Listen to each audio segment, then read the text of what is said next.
Well, let's turn to Dr. Marek Laskiewicz for analysis on the U.S. tariffs on Canada, Europe, and other countries, plus the new Hamas deal. Let's keep our fingers crossed and see how that happens. But we're starting, of course, with the issue of, cars, importation of cars, and the trade war, if you like. How vulnerable, Dr. Marek, is the EU's economy to U.S. tariffs? Well, certainly US tariffs will damage the EU economy, and no one's looking for a trade war. The real problem with President Donald Trump is, on the one hand, that there are countries with higher tariffs than the USA on USA goods. That is quite true, and he has identified them. But for his part, instead of making retaliatory tariffs, which be plus minus the same thing, he has decided to go overboard with huge increases in tariffs that go far more than the countries had against the USA. So although his cause might have had some sense had it been merely retaliatory, it now appears to be more akin to a US strike on these other economies. The point here is, and you mentioned it perhaps in what you were stating, is will it hurt also USA? And the answer is in the short term, yes, but President Donald Trump is hoping that in the medium term, with new investment by Americans and foreign countries in manufacturing in the USA, that will disappear. Now, how long does this tit for tat descend into a full-blown trade war, and how big is the risk of that happening? Keep in mind Canada and, of course, European, countries.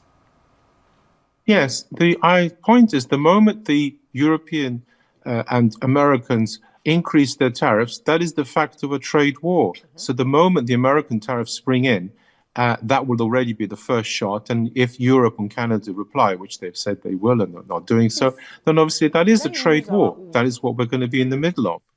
The question is, who wins in this trade war? And it's whether President Donald Trump gamble that foreign companies and American companies will invest more in US manufacturing facilities, whether that will come off or not.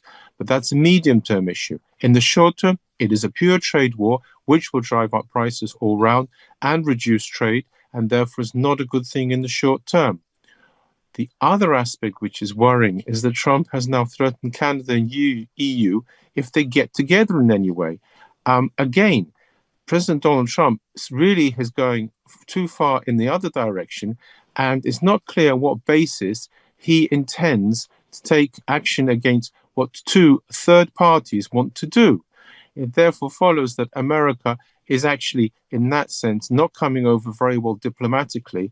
And Trump himself has said he doesn't care what happens to car prices, which indicates that his policy, although it has some merits, on the whole is a bad one. Now, for countermeasures by the EU, can Europe win a tariff war against the US, and how bad can this affect the US? Certainly, prices will go up everywhere in the short run, so it's bad for everybody. Moreover, trade lessons, which is bad for everybody. As I stated, possibly America could have an increase in its own manufacturing, which is what Trump wants, and to that extent there'll be some benefits. Likewise, Europe can, of course, increase its, and so can Canada, its manufacturing and its products. So in the, if you like, medium term, there will be some alleviation from the bad effects of the tariffs. In the short term, it's bad all round. Can Europe cope with American tariffs being higher?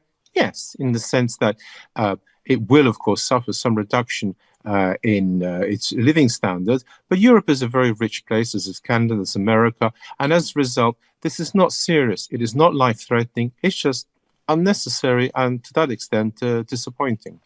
Now, Trump has warned the European Union and Canada against working to oppose his tariffs. That's audacious. Yes, it's more than that. He's going out of his way to build enemies everywhere, is he not? He has recently just now warned Russia. He's warning Iran. He did that as well. He believes, I think, that being the strongest nation in the world gives him the right to, if you like, give orders all round. And here he may be going for a fool. At one point, for example, Great Britain was an extremely strong nation, but at the time of the American Revolution, it was at war with everybody else, and as a result, suffered from over exertion and could not actually cope with all these situations. And Trump is going the same way. America, at the end of the day, is simply strong enough, not strong enough to go it alone. It's strong enough to do something, but Trump, I think, is overdoing it.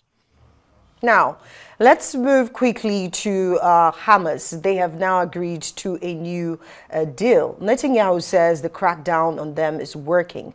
Would you say the violence, the protests, anti-Hamas protests in Qatar and Egypt have helped so far? Well, what has happened is the anti-Hamas protests have given hope to Israel that by incessantly bombing, they can indeed force Hamas's hand. And this has happened. Hamas has agreed to the negotiators' new demands or ideas, if you prefer. And to that extent, Israel has undoubtedly had a success, which whet its appetite because it has not in any way softened its stance. The Gazans should leave, Hamas should leave, and it will take over security, whatever that means, because for obvious reasons, people who are being bombed constantly probably are unhappy about Israel being in charge of their security. But unquestionably, right now, Israel is going ahead, and I expect there to be no softening of its stance, and therefore the new proposals by the moderators, the negotiators there of Qatar and Egypt, it will probably reject. However, that Hamas has made this step is good news to show that there's perhaps a possibility in the short term of finally reaching some sort of solution, but it will not be in Hamas's favor or Gaza's favor. All right, and thank you so much for the time. Good to have you on Arise America this weekend.